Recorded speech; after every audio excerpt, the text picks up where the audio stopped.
One guys, in the words of Ashakai, we are back. I know it's been a whole 1 year of being off YouTube, and I'm just super excited to be back. So hi guys, my name is Osas. I am a personal development coach. I have been running this channel for the past 5 years. Jesus, for the past 5 years, that's a lot of time. I started in March 2021 and we're in 2026. Wow. If you are new here, welcome. Hi, my name is Osas and I am a personal development coach, finance, faith, just sharing my journey, how I build audacity and faith and building the life that I want to by God's grace. To my audience, thank you so much, guys.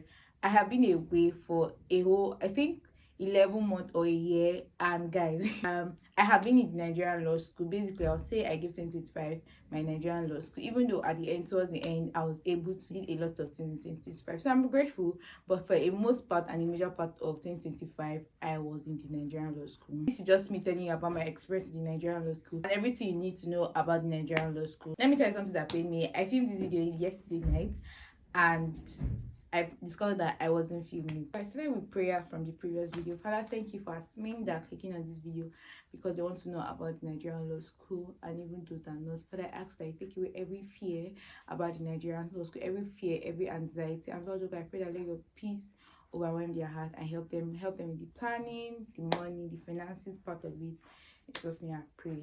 Amen. I'm going to start with a brief introduction. So basically, Nigerian Law School is a program set to give you the certification of being a barrister and a solicitor of the Federal Republic of Nigeria.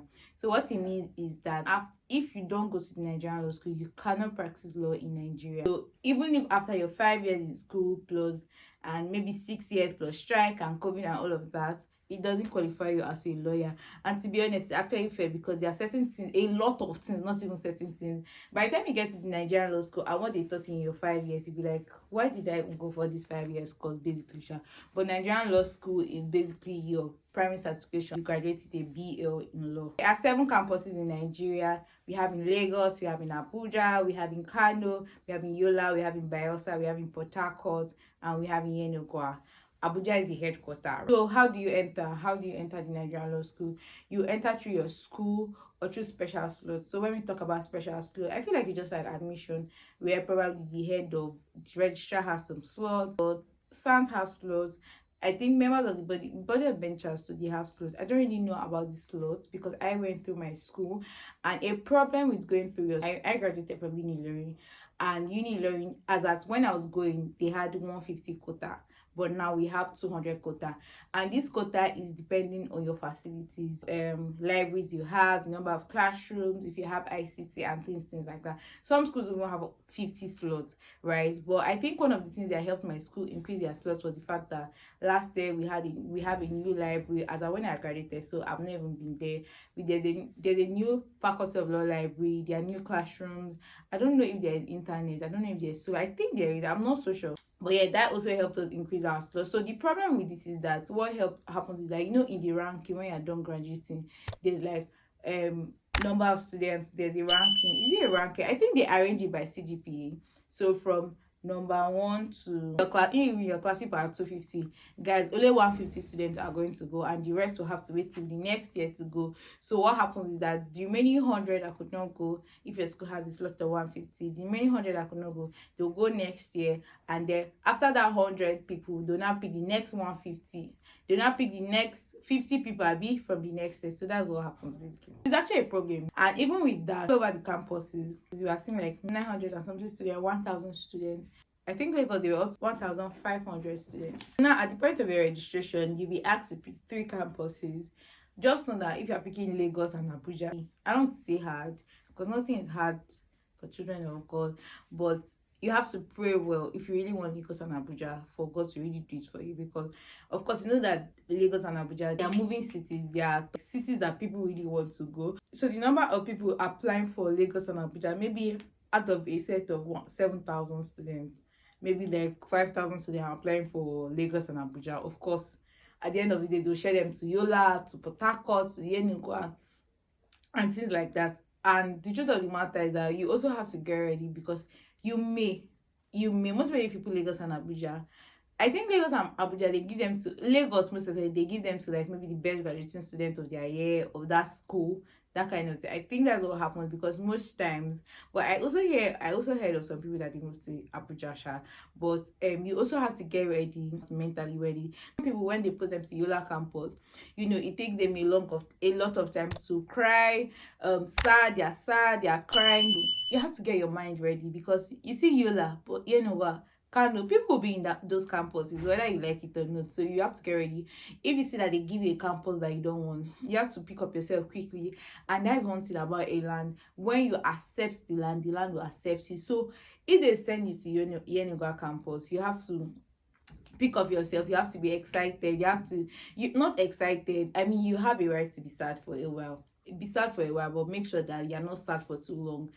Be happy about the land. Say, this land you favor me, this land, I'll prosper in this land. You have to. That's one thing about moving to a new city. You have to accept the land so that the land will accept you. Yeah, so yeah, that's for somebody. Admission, I feel like once you have registered, most times I don't think I've heard of anybody that register or their school sets their name. So what happens is that your school sends your name, and then law school gives you a password that you're able to register and fill in your details.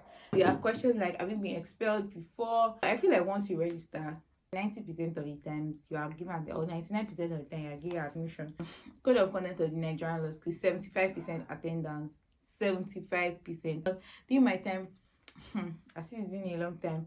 During my sets, like when to like a week or two to exam, or after we came back from externship, and then there's storm printing in Kano campus. There's storm printing. I learned in Lagos is storm printing. Lagos is storm printing. Abuja is handwriting. You have to have 75% attendance. So they actually check. Or for the ones that have paper, I don't know if they actually check, but we actually check in and check out using our thumb. 75% attendance. Like, I know people, there were several people that they disqualified from entering the exam because of that 75% attendance. So dressing code, you have to dress really moderate, like from your uni, black and white. All of you uni black, I was hearing that if you used to dress on your house class, this is not the place. So for the guys, you have to wear a white shirt with black tie and black trousers. For girls, you can wear white shirt and white skirt or black gown. And like we know, like university, I don't know if every campus, every school was very strict on your length of gown, but most of them in my school, in 500 level, they were so strict.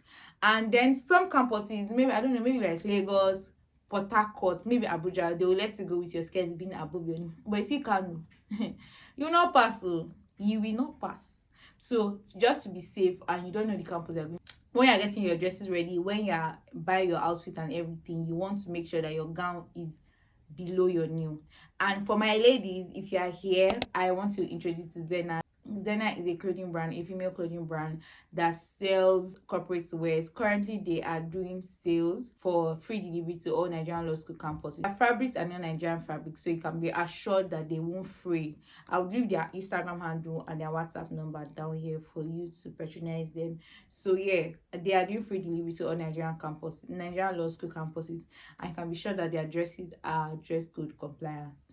You're welcome. Classes are held 5 times in a week. 5 courses you study at the Nigerian Law School. And yes, let me tell you about the grading system. So one of the things that fear people a lot more about the Nigerian Law School is the grading system. There was a popular meme that was going around where the girl had 4 A's, like A's, and she had 1 F, and she failed the exam, and she had to write all the exams. Was it all the exams? She should have failed, right? So I think that's one scary part about the Nigerian Law School. It's not scary, calm down. But basically, no course must suffer for the other. And what happens is that if you have 4 A's and 1 B, you're graduating with a 2-1. If you have 4 A's and 1 C, you're graduating with a 2-2. And I think there was like a revision about the grading system, but I think that there are a lot of people who are just against the revision of the grading system because they're like, oh, this system was here when I was in school and it didn't make me have a first class, it didn't make me, so why should I allow it to? So I know there was a back and forth about it. I think there was more a memo that changed the grading system, but I don't know how true that is. It's because I actually believed it for a second. I don't like no course must suffer. You must like civil litigation, you must like property law, you must like criminal law, you must like corporate law. Yeah, you must like every single thing. The classes depends on the campus. So for my campus, it started class by 9, classes ended by 1:30, but sometimes too. I think when we're about to go for our chamber extension, we had like classes that extended to like 3 o'clock. I think just twice or thrice.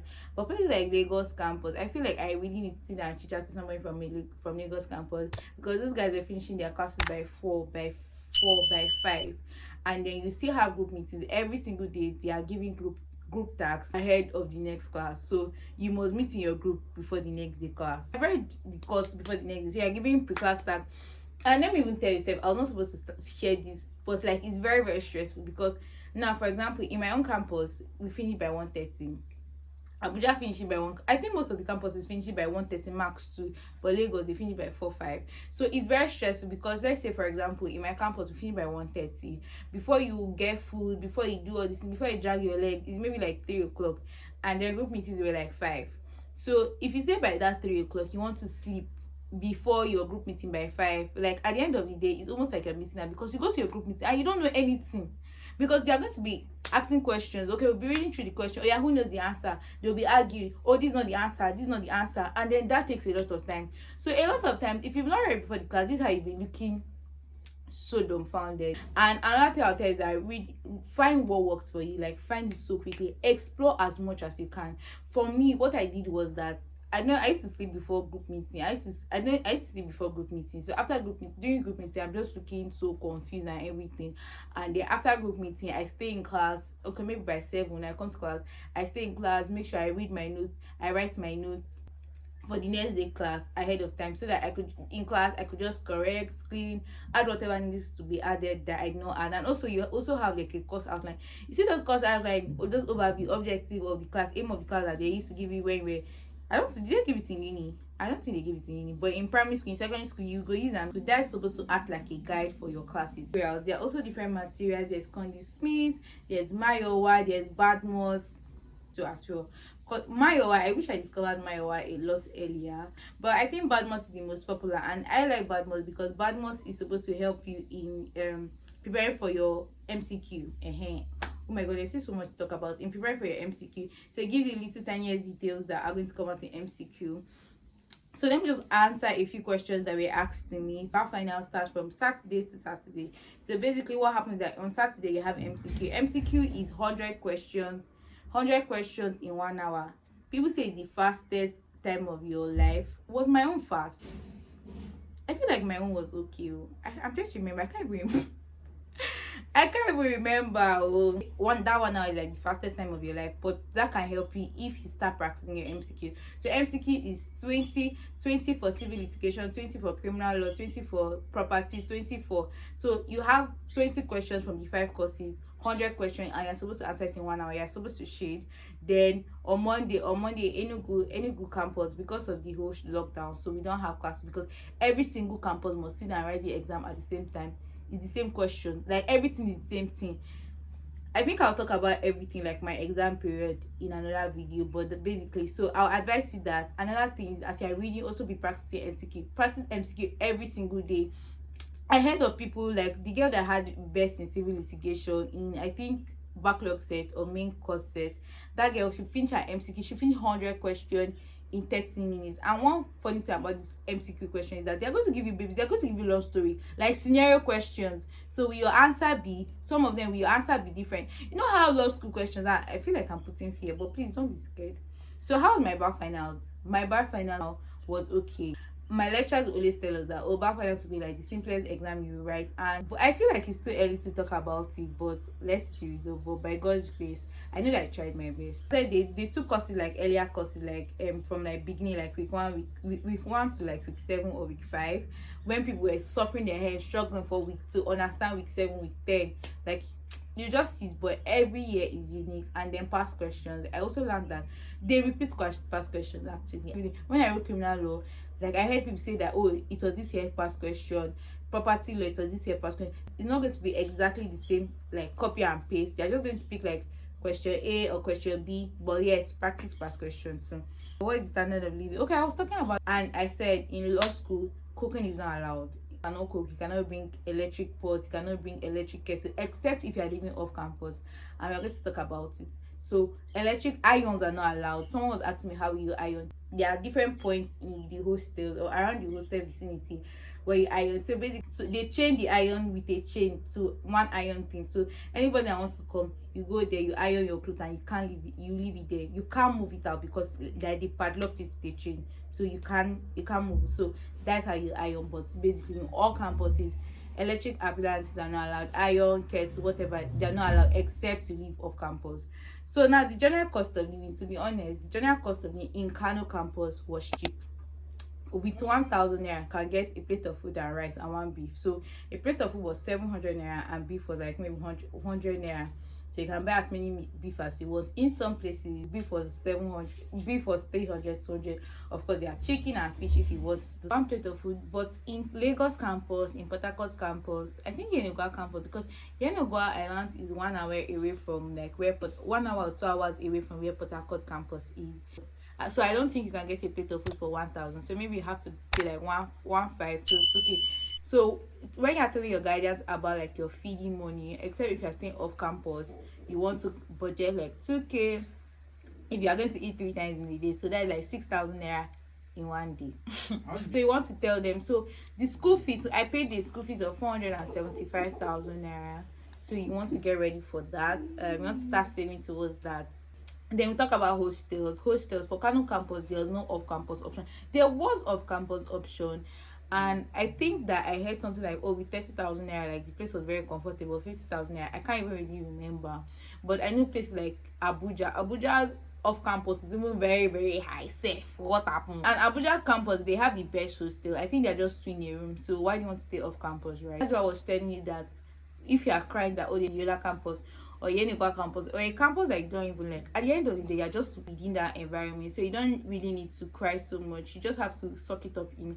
At the end of the day, you're just here for 10 months, 11 months, and you're off. Some people go from home. If you live in Lagos or Abuja, if it's convenient for you, good and fine, but a lot more people, why would you? So but for the Lagos campus is on the island, so if you stay off campus on the island, but I think I heard that there are private hostels in Lagos campus that are like 600k, 200k, depending on your budget. But I heard that Lagos campus, the way I heard of the hostel, even if it's me, I would advise you to stay off campus, but I don't know. Just make a research. In another video, I'll talk more on my experiences, and I'll talk about Kano campus most especially. Someone was asked me if I worked out where I was posted, and I said no. So like I said before, if you are going to Abuja or Lagos campus, you know that you have to pray harder to get this campus. But if you put Yola campus, if you put Yenagoa campus, if you put Port Harcourt, is hard to, let me not say hard, but I didn't work it out. I put Kano, and I will share in the next video of how I knew that I was going to put, God wanted to take me to Kano campus. So when I was filling my form, I just put Kano campus automatically, and everybody was like, hey, Kano campus, why Kano campus? I know of somebody who is more that even said you should defy the admission till the next year. And you know, but at the end of the day, you must have that belief and mindset that wherever I go, I prosper. So yes, thanks so much for watching this video, and I'll see you in the next one where I'll share my personal experience with you. But I want you to know that everybody's experiences are different, everybody's experiences are unique. Just, oh, you hear stories of people where they say, oh, they played too much throughout their Disney. You hear stories of people, oh, they suffered throughout their Disney. But at the end of the day, your story is different, your testimony is different. So I want you to go with your mindset that I'm going to experience it for myself. Don't go with the mindset of, oh, what people have experienced and what they are telling you. Your own story is unique. So I think that was one thing that helps me. And then when I got there, you know, I'll show you this in the next video. Make sure you subscribe, click the link down below, subscribe to get inspired for when I have my next video. And yes, share this video to your friends. And yes, I'll see you in my next video. Subscribe. I'm going to be sharing with tips. If you are going to Kano campus, or if you get to Kano campus, I'm going to be sharing specific tips for you to help you. So have a nice day. Ciao.